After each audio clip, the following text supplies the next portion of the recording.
Hello. Hi.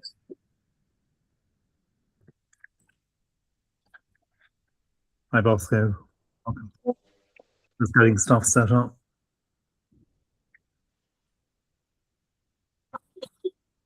Okay, so I've pasted the agenda, I've pinned it.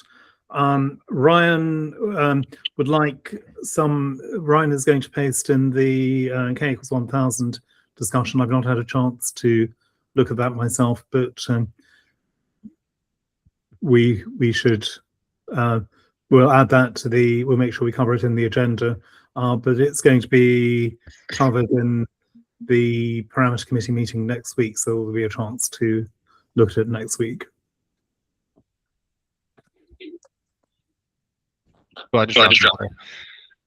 Great, thanks, Ryan. Do you want to pin those for anyone who's late joining?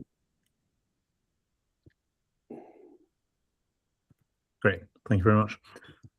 Neil, anything you want to add to the agenda? No, I think it'll all come up naturally, I think. Great.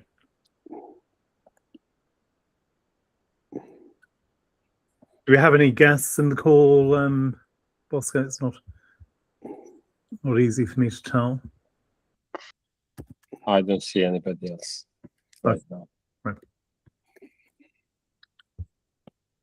So let's wait a couple of minutes for any latecomers to join us.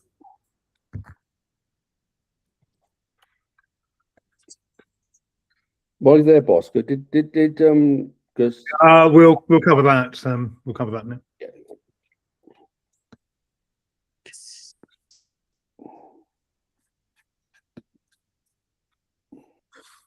The answer is yes and no.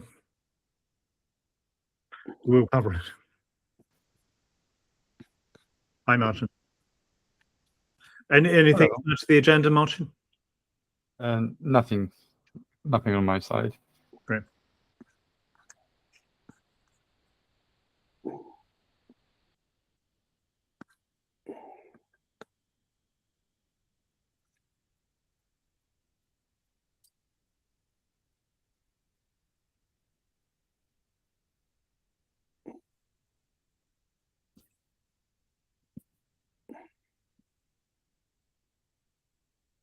It's a symmetric date.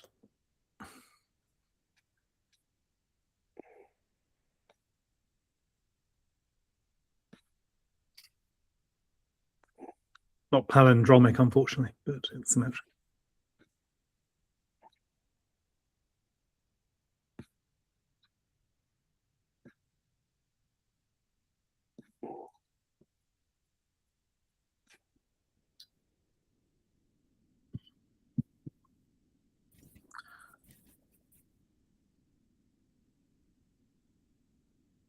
Okay, so I'm going to propose we kick the meeting off.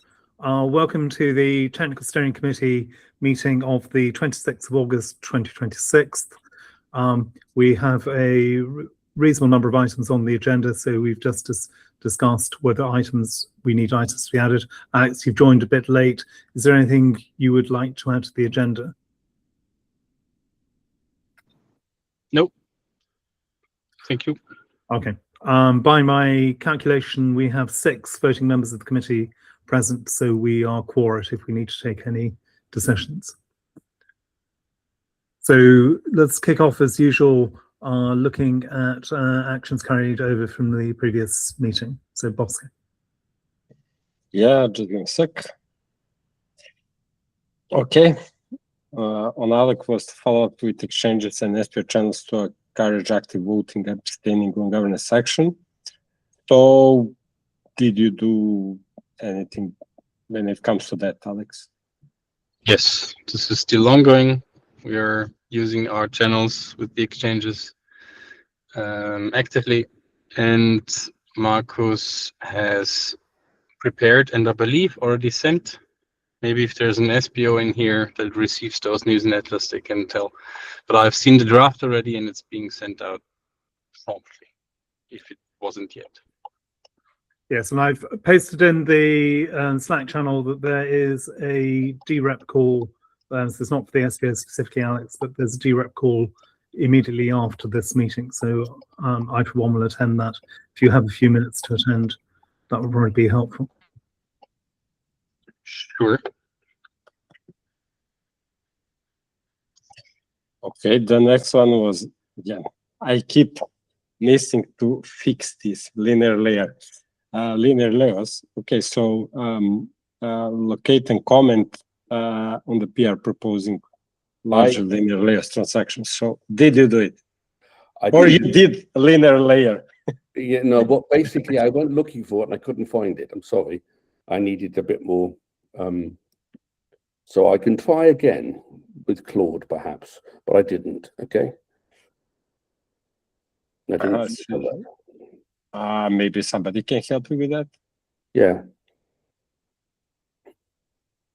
Is there anybody who can help Neil Well, locate the PR? just send me a message if you can. Okay. Okay. It's about this one.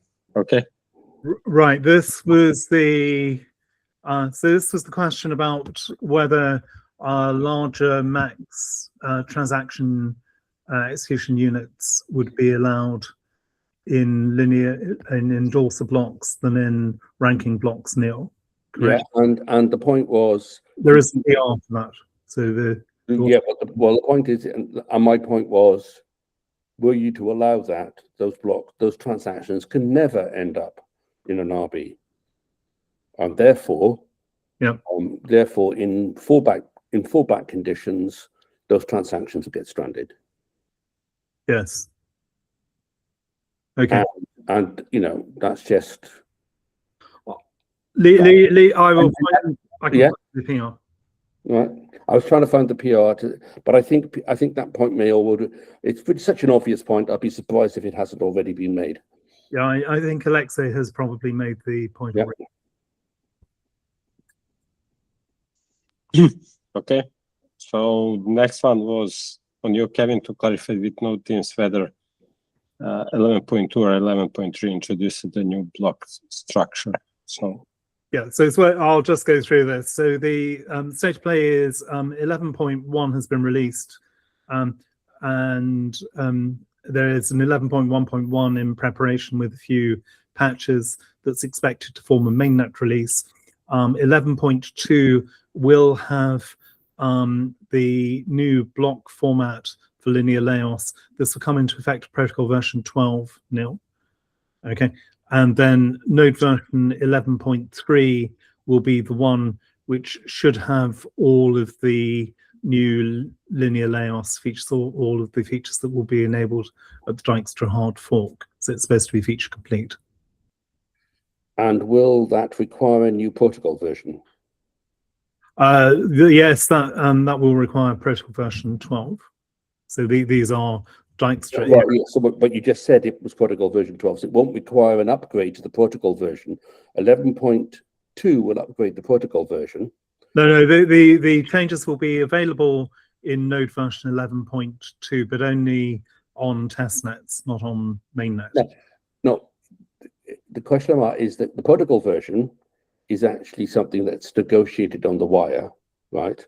Right. So what I'm asking here is that format and wire format will be constant for the 11.3 version. That's what you seem to be saying because it's got the same network protocol version. Martin, do you know the? That would be the normal way. Sorry, you need to repeat because I was. So basically, I'm just trying to understand the sequence of events, Martin. Right? Normally, the network protocol version gets upgraded earlier than the hard fork, being hard fork ready, so that basically you can switch between them on demand when needed. Yeah. Now they're saying they're releasing the version 12 of the network protocol version for release 11.2 is what I just heard, right? Therefore, they can then negotiate new things at that point. Now, Kevin says there, right? And then at 11.3, the functionality arrives. My question was, will that require a new network protocol version? I haven't seen any pull request to Ouroboros network which would bump the network version right now. So I don't think that's. And the current network version is what? Let me check.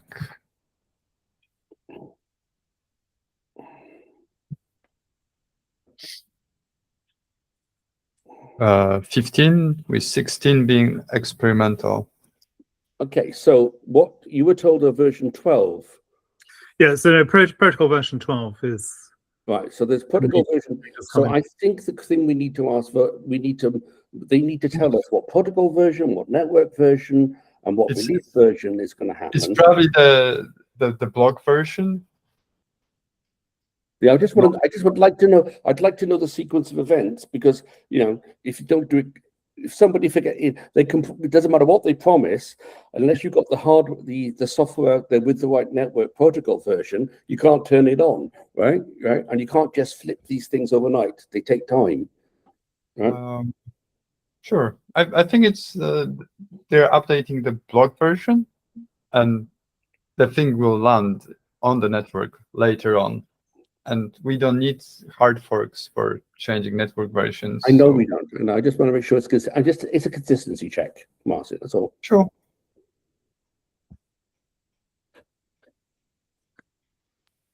Okay, can I move on?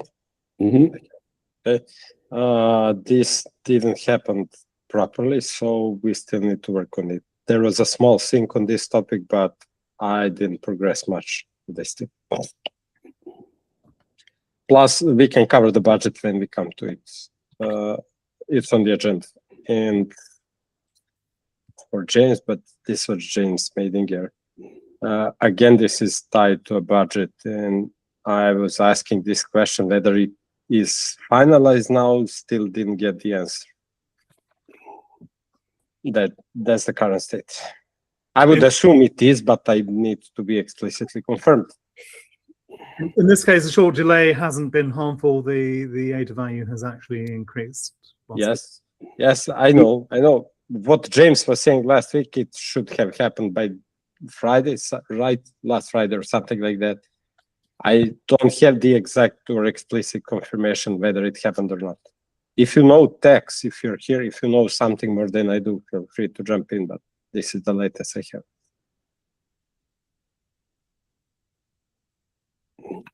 I don't know whether Tex here. Okay. I suppose we can move on to the agenda, Kevin, if you don't mind. Let's move forward. Just a second. Okay, this is it. Dijkstra hard fork. These are the things that you listed. So feel free. It's on. Ryan, Neil, you maybe. Right, Ryan, why don't you kick off, and then, as usual, I'll fill in. And Neil, if you want to add in comments about the state of play on linear layouts, that will be helpful. Ryan, off you go.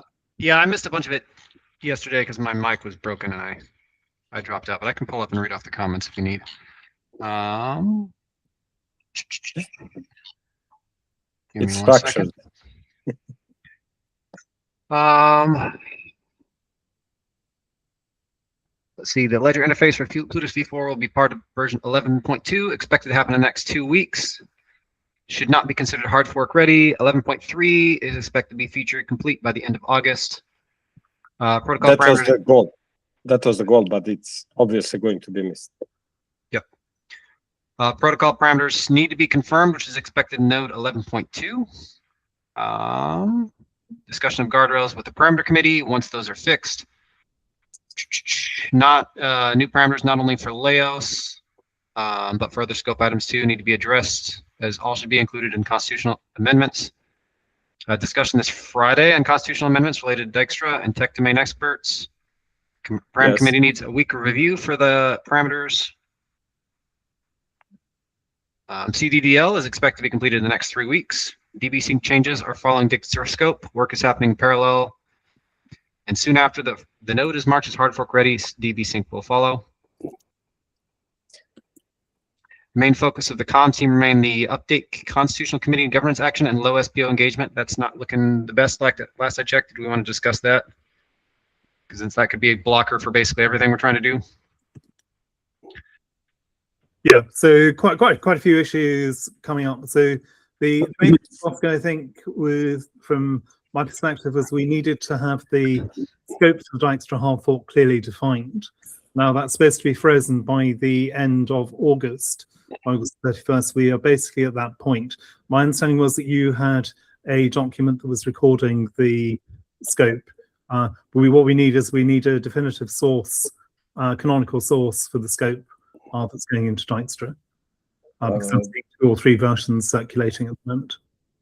So the document that we had was the document that we got from IO, and then that was documented. But what kind of document, other document do you need?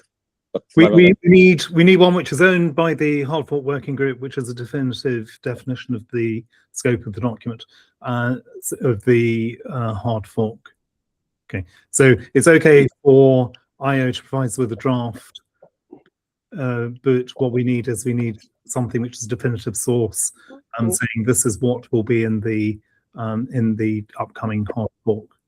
Okay, so what I did before was to take anything out of that. IO provided the document and it was put under the Cardano upgrade space on Intersect Guildbook.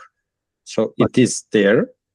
And I've asked a number of times whether there are changes, whether there is anything else that should be added to the scope that's not yet listed there. So it was repeatedly said no. So I take it as confirmed. Okay, so could we circulate that and confirm, make sure the scope is confirmed, that everyone is comfortable with the scope, and make sure the community is aware of. When you say circulate, what do you mean? Circulate among which group? Wider community or some specific group within the people we are speaking with? This group obviously needs, so the TSC needs to be aware of the scope design, which I would say that we should be viewing this and reviewing the scope just to make sure nothing obvious has been missed out of the Dijkstra scope, the proposed Dijkstra scope. But then what we need to do is we need to start circulating that to the community, to tool providers, to SPOs, to DREPs, possibly exchanges and end users. So we need to start getting some communication out about what is being proposed. Neil, you're raising your hand, I think. Yes. I've typed it. Sorry, I was just typing it in there. I mean, we also know, basically, we want to know if any of those features are at risk from IO. You know, we want. I don't know. The point is, there is going to be this pressure to make time and to drop features at some point. Right? I want to be very clear that those features, which features they might drop. If they had any, I would just, are any of them at risk is the question from IoT, right? Because if they're not at risk, then basically the expectation would be that all of them will have to be completed before the hard fork is ready, before 11.3. That's right. Okay. I want to address both things. So your first comment and then the second, because I'm the source of that comment of CDDL in 3 weeks. I got it from Carlos, but it was more like a rough estimate. So I agree that these two contradicts. If my first comment which I put in is if the whole thing is going to be if everything is going to be defined, right, by for 11.2, and that's going to be the thing that has all the network parameters in and everything in, then all the CDDL has to be defined, right? This is what I'm trying to tease out. Will there be another network release, right? All right. I'm just trying to tease out. If you change the CDDL, the network release has to change. Okay. Okay. Right. That's just the way it is. So, but you know, they're not telling us what network releases we're getting. They're telling us protocol versions at the higher level. So all of these things linked together, miss a linkage, another 2 weeks goes past, right? Because you've got to go through processes, right? That's my concern is failure to capture all the linkages at this point will waste time in the future, right? And they're worried about time, not about actually, right, at this point.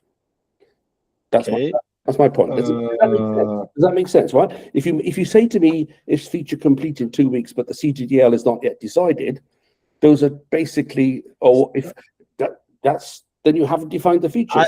I want to put a correction here. So feature complete in 2 weeks, I don't remember. I No, said what I'm it. saying is there was something complete. What was going to be completed in 2 weeks? Pluto.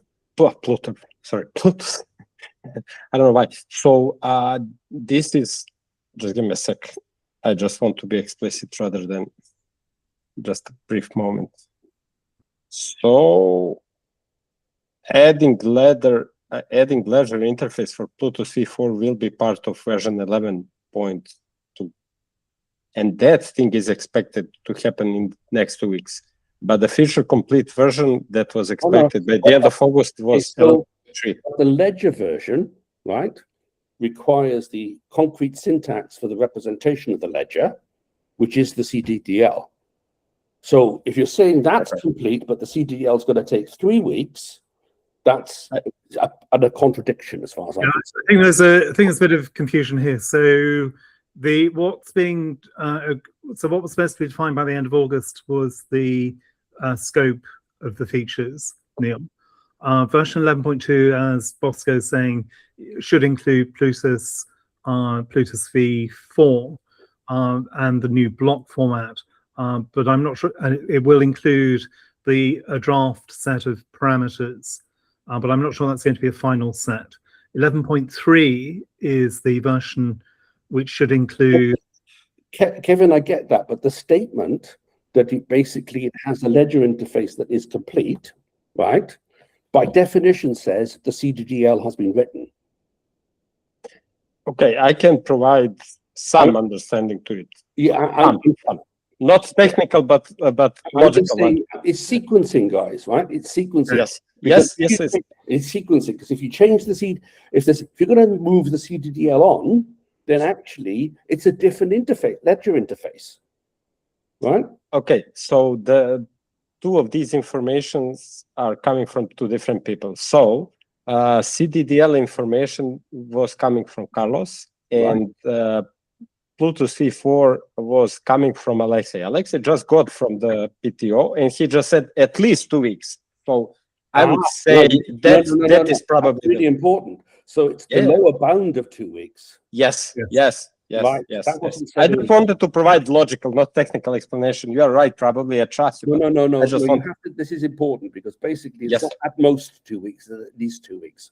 at least. Okay, so that isn't a promise. Except No, that's an estimate, Neil. Yes. Yeah. That says don't ask me for 2 weeks, basically. Yeah. Not for me to say.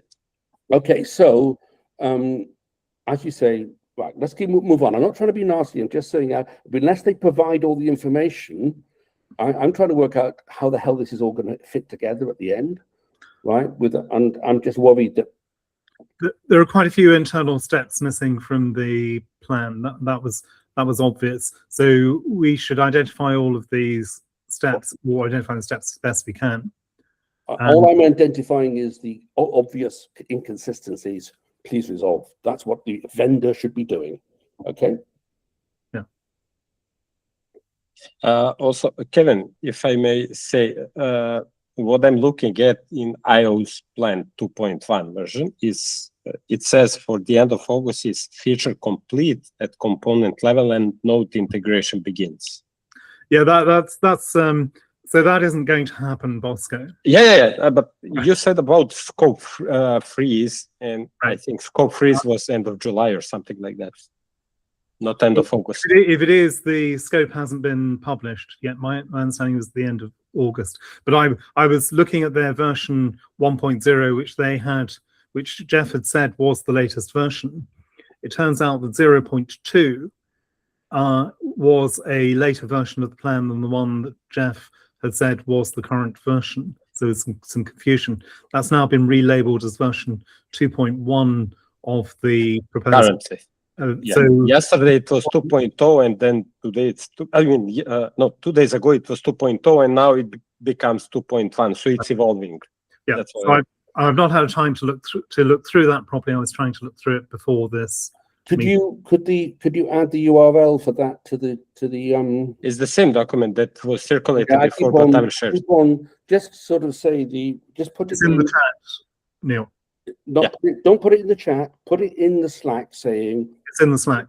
Pin it, please, in the Slack as well. Pin it, so because I can't keep I keep looking for it. I keep asking Claude, and I get weird answers. But if the version numbers are not monotonic, then who knows? I know it's rather It's chaotic. frustrating. It's not right. It's very frustrating. Well, there seem to be at least two perspectives within IO of the plan. So again, we need a definitive version of the plan.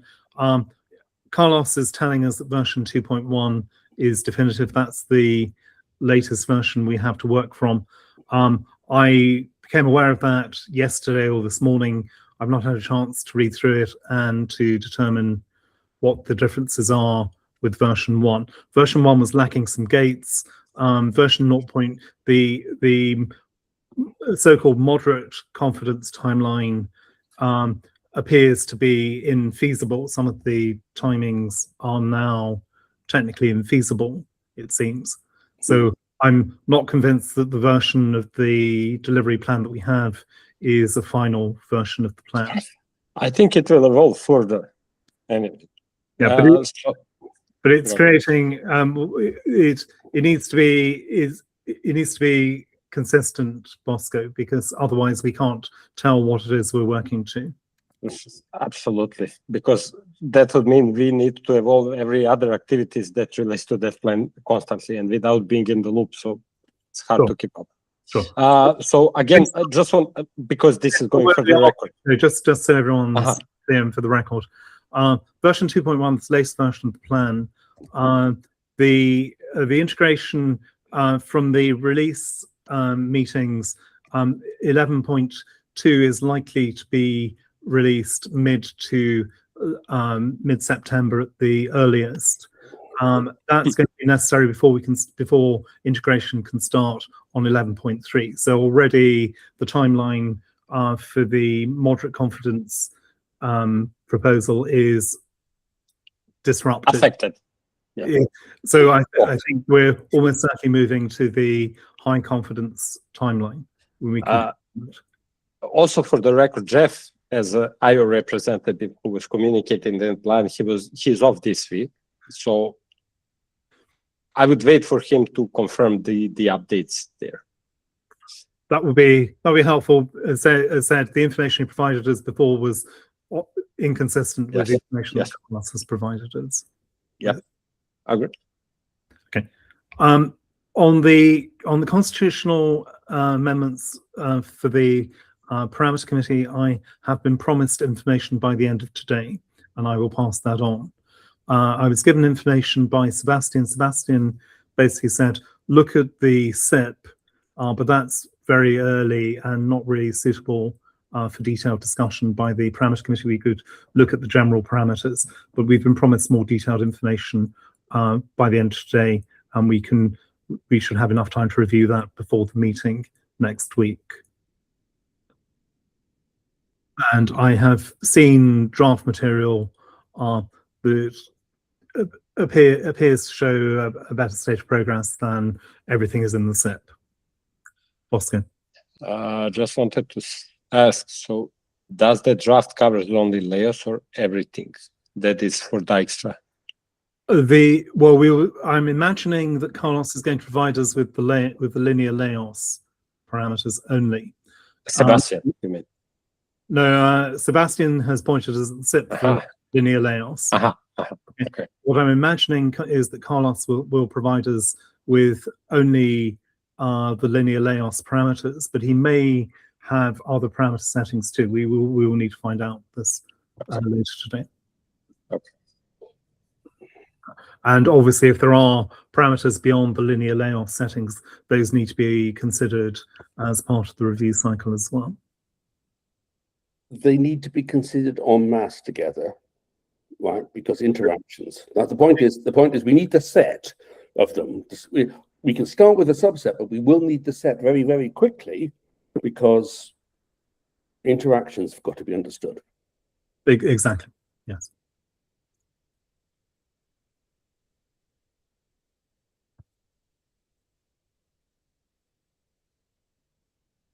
Okay, so thanks, Ryan. I'm trying. The other issues coming out of the Hard Fork Working Group that I remember, one was over naming.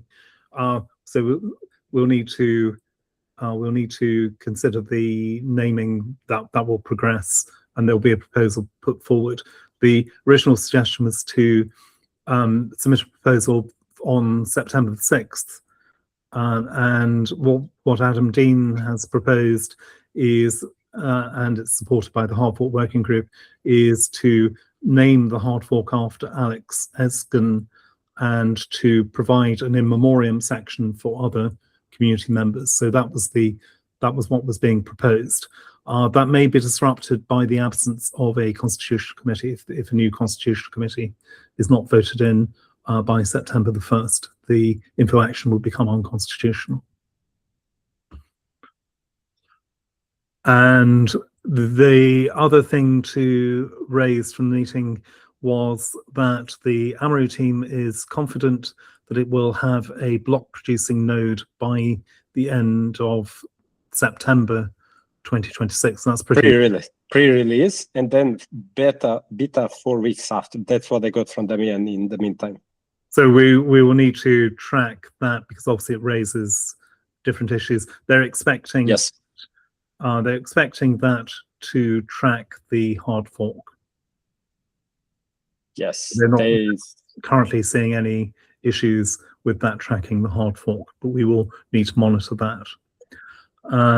And for the benefit of those who are around, they are proposing a node diversity meeting in London on November the 12th and 13th. Yes. So I will attempt to attend that, and other people may want to make appropriate travel arrangements for that. Venue is not yet known. I had a call with Damian today, but it's going to be known relatively soon. So he needs to organize. So it's early. They know the dates. They've set the dates, but it's. I can share that deck as well. I mean that PDF. Here. Please, if we could share that. So there are progress. Yeah. Okay. So Ryan, I think the other issue. So please share that, and for those who are able to attend the meeting, that'll be great. Now is a good time to make travel arrangements. London is quite large, but it has good transport. So getting a flight booked now, if the date is confirmed, is helpful, even if we don't know the exact venue or trains. Constitutional Committee, I'm not sure what the current status is, Bosco, but the voting, it was looking very uncertain earlier this week. Okay, so are you speaking of which action you're referring to? The Constitutional Committee update. Okay. Right, Ryan. There's 6 days remaining, and there's 15.53% of SBOs have voted in favor, which is okay. Pretty bad. What about the DREP voting? 43.36. Yeah, and it needs, I think 67. 67. Yes. Yeah. So 51 for SPOs. 51 for SPOs. So there needs to be a significant upturn in DREP voting and a massive upturn in SPO voting for this to pass. I asked the ISC what the plan B was. I'm not sure there is a plan B in place, Bosco. I cannot confirm yet. I know that there are different alternatives being considered, so to say, and I know that there is a significant effort that would help this governance action to pass, like in the next few days. If it happens that it doesn't pass, it's obvious what is going to be the state of governance on Cardano. What action would follow it then is a different story. So there are a couple of different alternatives. One would be obvious to resubmit it, but consider and take into account some rationales for no voting, and then determining the reasons of why something wasn't voted at all. So silent no in a way. So it's a what I can say is that it is, if not the biggest one of the biggest priorities of Intersect internal work right now. Yeah. So again, this is going to be resolved pretty quickly within Yes. a week. But we, And- at this point in time, we're facing the possibility that the governance system will be suspended for some period of time, Yes, and that could disrupt any of the timelines. everything. And as Ryan pointed out, unfortunately, Kigai again. So if for nothing else, I would like this to pass because of that. They're cursed. We got to get them to. We got to get the committee through so that doesn't get failed again. The question is which way round the curse is working, right? True. Yeah, a good point. Yeah, so we will see, but there is a day-to-day activity when it comes to that governance action.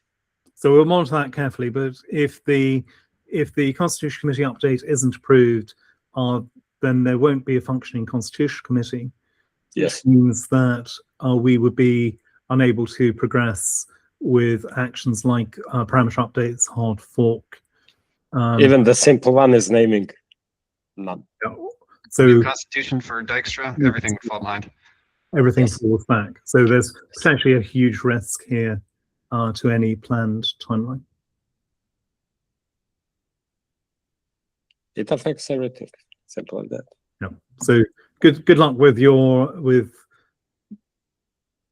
motivating people to vote, Bosco. Hopefully this doesn't happen, but we need to be prepared for that to Yeah, be I some agree. major disruption to any plans people are making. Because if this doesn't get through, what I'd assume is another update action is submitted. But then that's going to be another 35 days, probably. Exactly. That needs to be accounted for. So everything moves right, Everything moves right by a month or more. even more. Because you wouldn't be able to submit it the very first day once it fails. So just to have, it will be month and a half, I would say. Yep. Roughly speaking. So that may impact all the timings. It will. If Okay. it happens, it will. Great. Anything else to cover from that? Neil, what's the state of play with responses between IO and the TSC concerning the linear layoffs issues? I was away, I've lost track.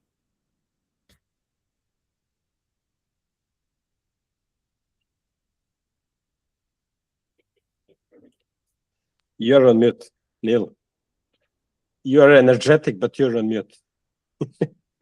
I get pointed at things, I don't get answers. I raise questions, they don't get. I get raised comments. For example, one of the things I raised was, how could we turn linear layers off if we needed to? Mm. No one's put it on the risk register. No one's commented on it. Right. So what we're having here is there's no mechanism to hold the feet to the fire to get responses. Secondly, I have been concerned. I've been watching because I'm concerned about some of the performance and the timing of this stuff, the timeliness. I note that there have been recent changes of the last week or two in which timings for settling on the test net, whatever it's called, the one beginning with M. I'm sorry, I've forgotten. Yeah, I don't know how big that is. Not very big as I understand it. But because the timings on that were tens of seconds, over 10 seconds to settle the blocks. They then found an issue and brought it down to sort of 3 or 5 or 6. They found another issue. Now the point is because we've had this concern about the distributed, have they adequately accounted for the distribution of the system and this last to finish synchronization problem of counting votes, right? And what I'm saying is that issue is only now being surfaced and addressed in the test net, right? It should have been well understood before they got that far, in my opinion. Okay. Right. And that's referring to endorser block timings or to endorser. Actually, it's votes on endorser block timing. So, because everybody's eventually everybody accepted that the first to finish synchronization between the next RB coming out and the endorser block is a critical factor, right? We were sort of told it will never be a problem. You know, it's easy because it works in the simulator, which is almost like, you know, that raises my guile. And then in the test net, it wasn't actually making the simulator timings to start off with by a long way. So in terms of this, I still see a large risk. Okay. Okay. That's it. That's what I'm, you know. Yeah. So I think we're at the situation, Neil, where we need to basically make some sort of public log of these issues, and maybe they should be recorded along with the scope. Well, actually, I mean, the key. I mean, I'm trying to find. You know, you've had problems. We've had problems with the definitive document. I've tried to find the definitive document. Right. I'm not trying to analyze its history. We are seeing lots of inconsistencies, lots of risks, lots of missed internal connections, which would suggest they're going to mature into more timing risk, right? And at the same time, and the thing that then is it's annoying, is we were being pushed last week to have an early parameters committee meeting this week because it needed to be moved forward, and the document for that, which was supposed to arrive last Friday, has not yet arrived, and it's Wednesday. I'm just saying, credibility isn't a word you can apply to this process at the moment from the vendor, right? This is not good. This is not, and you can argue, oh, we know we're doing our best, but actually, But yeah, we can identify the point is, so I mean, the point is, we may have to very well come along with being very being very prescriptive about this, right? And holding their feet, because they are making deadline statements, like you mentioned, Bosco, like at least 2 weeks, right? Which is basically 2 to infinity, right? Right. It's not actually within 3 to 6 weeks, which at least has a bound on it, right? Yeah, you're getting different statements from different people, right? And so the point is, I think what we need to do is when Jeff comes back, right? We basically he has got to start speaking for IO and the vendor, and if there are inconsistent statements, Jeff's the one that says what the answer is, and Jeff is the one, therefore, that we will hold this. Jeff is the one that will warm the candle, get the flames under his feet for him, okay? If he's the person who's responsible, he has stated he is. Right? Okay. What I'm saying is, in the previous meeting, in this meeting, he stated he was responsible for the timeline, and he would be the one. His document was the only one that was definitive.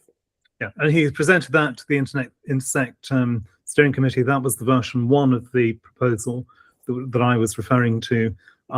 The version 2 is inconsistent with that. So I'm just saying he has pointed it at the same URL, right? And that URL is now inconsistent. I'm just saying the consistency is inconsistent. So Kevin, we have to be able to, if we cannot take the vendor's senior representative's word for what he says, we have major issues.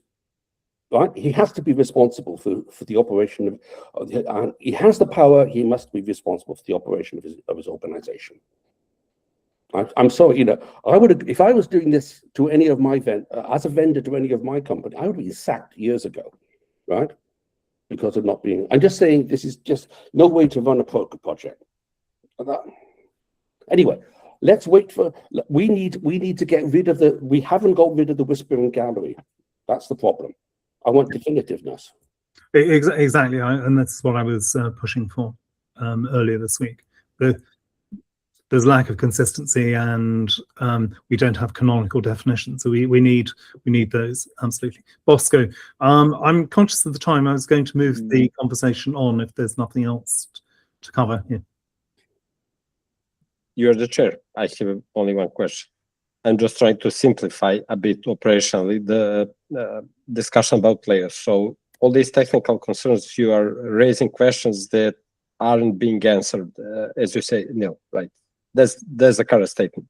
So when referring, Kevin, to saying we need to have a public log of this, do you refer to the risk log, No. the regular risk log, or you want these somewhere publicly raised as concerns? What do you refer?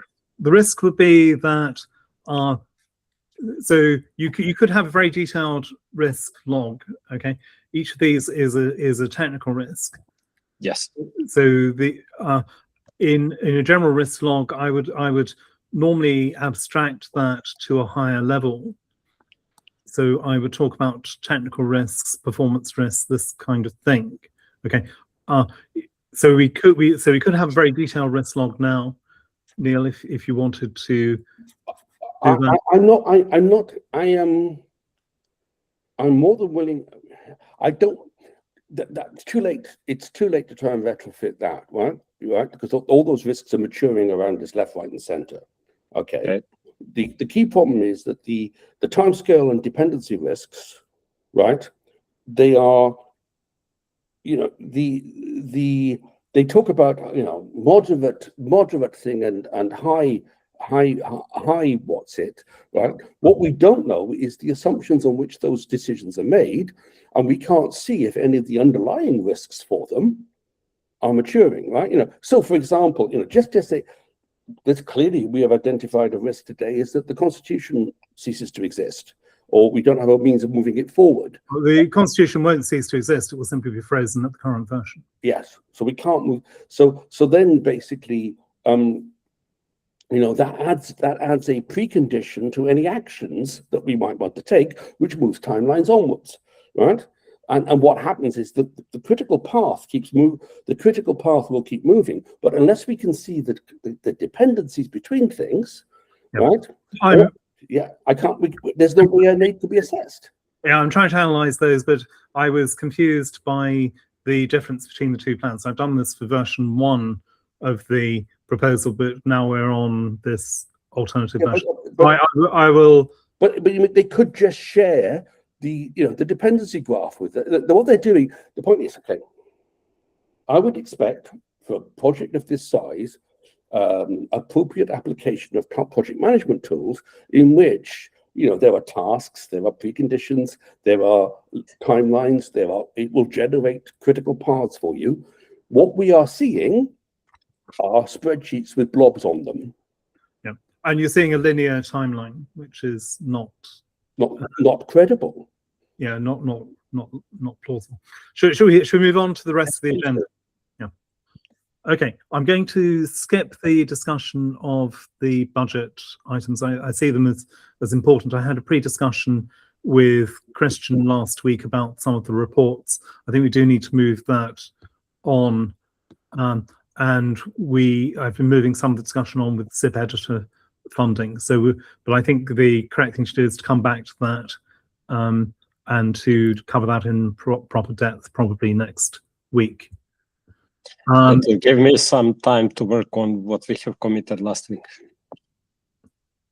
Yeah. When it comes to templates and contracts and everything. So all the ingredients to bake a cake. Yeah, but we have a lot of different moving parts, because we have at least 3 or 4 work streams, and we need to progress all of those. We can't create a dependency from SIP editors on the reports or the travel or other things, so we need to get those things moving as well. Yes. Okay. Session is here, so I'm going to skip the serialization library and post quantum crypto, if that's okay, and move on to discussion of the parameter committee. Alex, do you want to take the lead for this?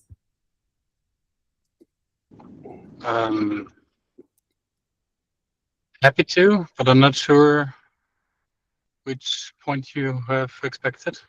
Okay, so I think the number of points, one is, so we covered the constitutional amendments for Dijkster, so we covered that up front. Another is the min pool cost proposal, which currently is not going to pass based on the voting. So you may want to cover that, but probably the major issue is the KX 1000 discussion. So Ryan's presented us with some material. So I'll leave it up to you to. Yes.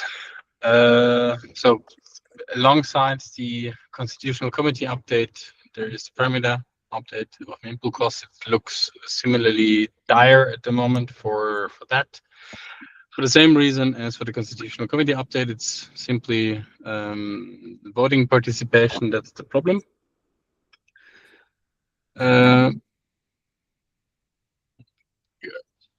K1000 has been discussed heavily in the past parameter committee meetings, and a document that somewhat lists all the pros and cons of both camps, of both sides, in one concise manner is being produced, and I think there good progress has been made. Yeah, I've Yeah. got those. Yeah, I finished the info action body that's neutral, and also the case 4, which argues persuasively the case 4. I think, and then I also made adjustments to those based on Neil's critiques. I think we just need Neil's case against, and we can move forward with that, hopefully. I also have some comments for the critiques, but I don't have comment access on the document you made. So I get those if you want to give that to me. Ask for it. Ask for it. Ask direct. I'll give it to you straight away. I think I already did. That should have appeared here. I don't see any messages. Let me look. I'll do it again. It says request sent. Right, it just appeared.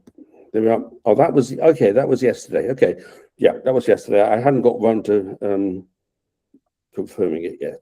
Sorry. Done. As a note, I will be out for a long time, starting in about a month. So I won't be able to attend parameter committee meetings to debate this at that point, or TSC meetings. So hopefully we could move forward with the info action before then. That would be ideal, I think.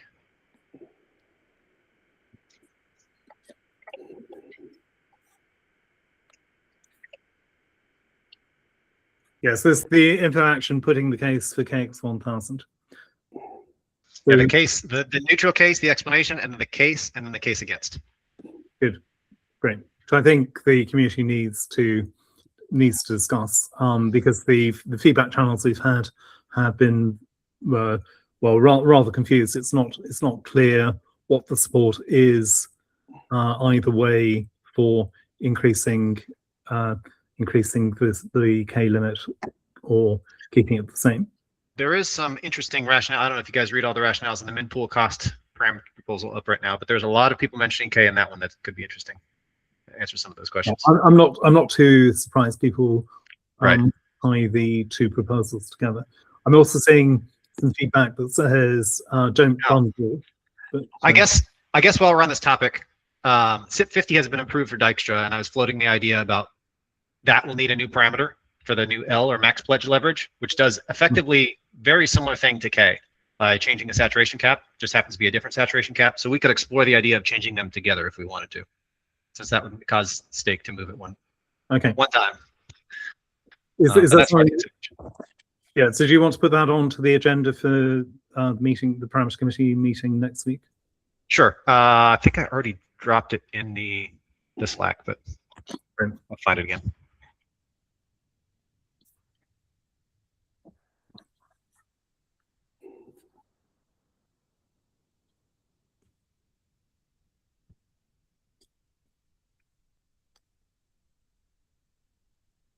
All right, I just forwarded it to the channel, I think.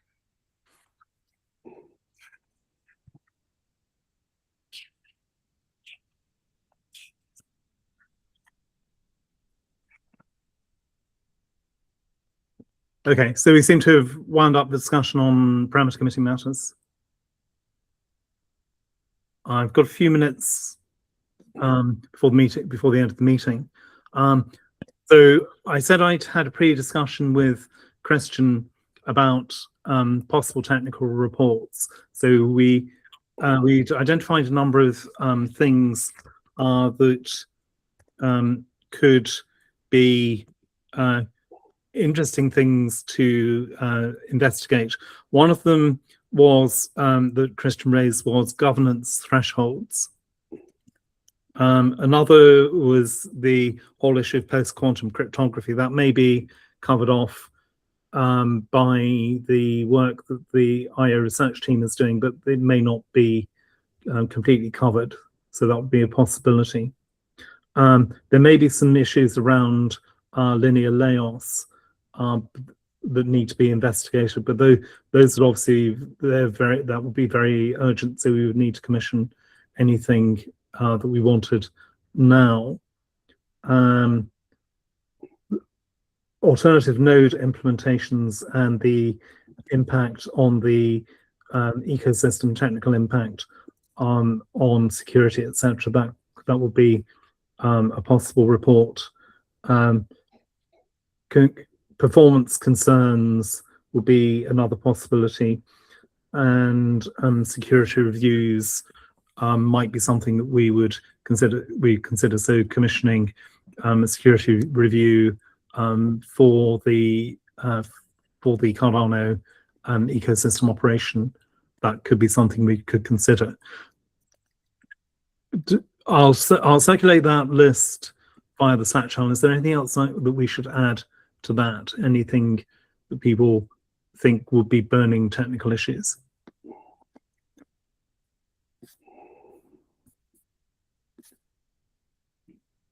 Okay, we can debate that offline. And whilst we're quickly discussing budget, two obvious meetings coming up that could be worth sending technical people to. One is Token 2049. So there might be a case for some technical presence at Token 2049 in Singapore. That's happening in October, if my memory is correct. So it's coming up fairly soon.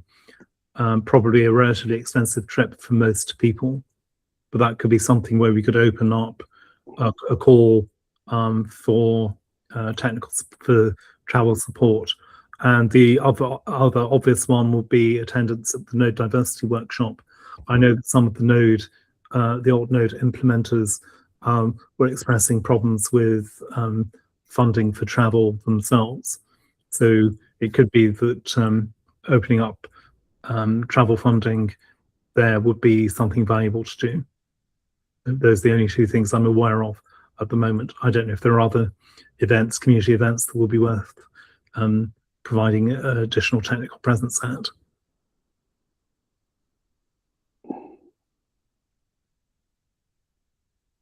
Okay, getting a general level of silence on that, so I'm assuming that's plausible. Again, I'll circulate that via the Slack channel. So before we finish, I'll just pass on the link to the GREP meeting that Larissa sent. Alex, if you could join, I'll join that myself, and we could hopefully get a discussion with GREPs about various technical issues, the various voting issues at the moment. So I've just pasted that into the chat. Yeah. Great. So I'll see some of you on the call there. Thank you very much for a constructive meeting. I've got a number of actions to carry forward as usual, so thank you for everyone for doing that. And we will, the next week is going to be interesting, I believe. But I remain optimistic. Take care all. Catch you all again soon. Thanks. Cheers.